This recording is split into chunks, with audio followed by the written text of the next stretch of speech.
Hi everyone, today we're diving into our predictions for the upcoming GCSE History Warfare and British Society and London in the Second World War exam.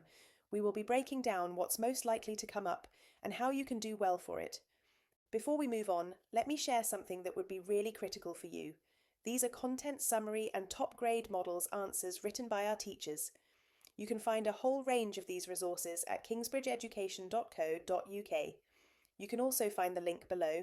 Now let's break down how we actually make these predictions. Here's how it works. First, we look at frequency. We look at how often certain syllabus points have come up in the past. If something's been tested a lot, it might be less likely to appear again, or it could be a recurring favourite. Then we look at recency. We also check how recently a topic appeared. If it came up just last year, it's less likely to show up again immediately. Finally, we look at notable gaps.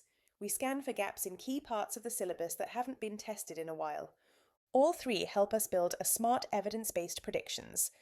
Now that you know how we build them, let's look at what we believe are the topic you should focus on. First, look into key civilian incidents. The Bethnal Green Station disaster in 1943 is a significant event yet to be the specific focus of Question 1 or Question 2. Its impact on morale and shelter policy makes it a strong candidate. Also pay close attention to home front activities. Aspects like the Dig for Victory campaign in London's parks or the symbolic role of the cabinet war rooms haven't been explored in detail. We also think you should look at evacuation. While preparations were covered, the specific implementation, challenges and effectiveness of evacuation could be a source focus. Finally, look carefully at propaganda. We've seen censorship, but the government's use of propaganda specifically related to the Blitz is another angle ripe for a source inquiry.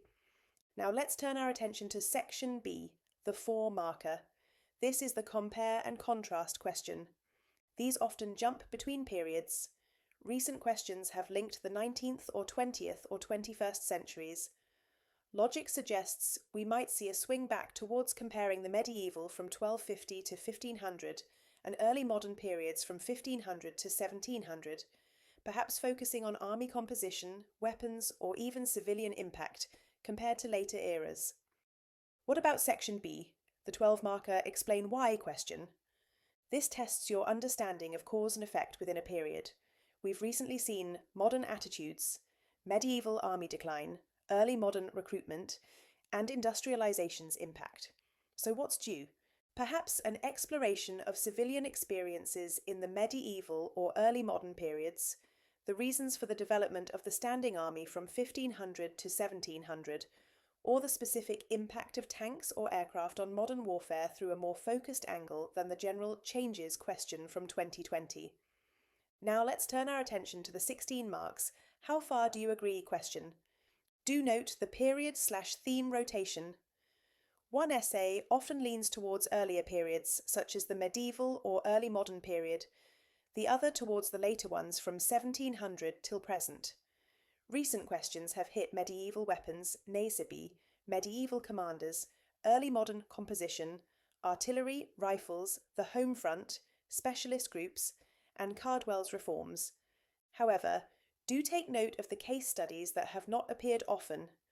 Notice how Falkirk of 1298 and Balaclava of 1854 rarely feature.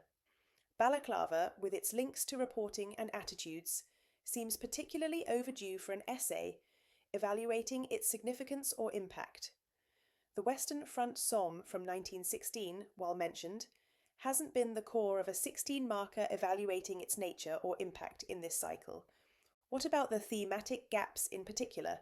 Consider essays evaluating the overall significance of industrialization from 1700 to 1900. You should also consider the importance of recruitment training changes across the modern era circa 1900 to present, looking beyond just Cardwell to conscription, women and national service. Think carefully also about possibly evaluating the impact of tanks or aircraft as the most significant factor in modern warfare. Finally, we highly recommend that you focus on the significance of changes in army composition in the modern era, such as logistics and specialization. Now let's finish with the golden rules, the non-negotiables if you're aiming for top marks in GCSE history. First, cover everything if you can. Predictions are helpful, but don't rely on them alone. Second, Know your question types inside out. It's not just what you know, it's how you apply it. And third, study real answers. This is where most students go wrong. They revise the content, but they never see what a top grade answer actually looks like. That's exactly why the resources at Kingsbridge are so valuable. They break down top answers for you. Good luck for the exam.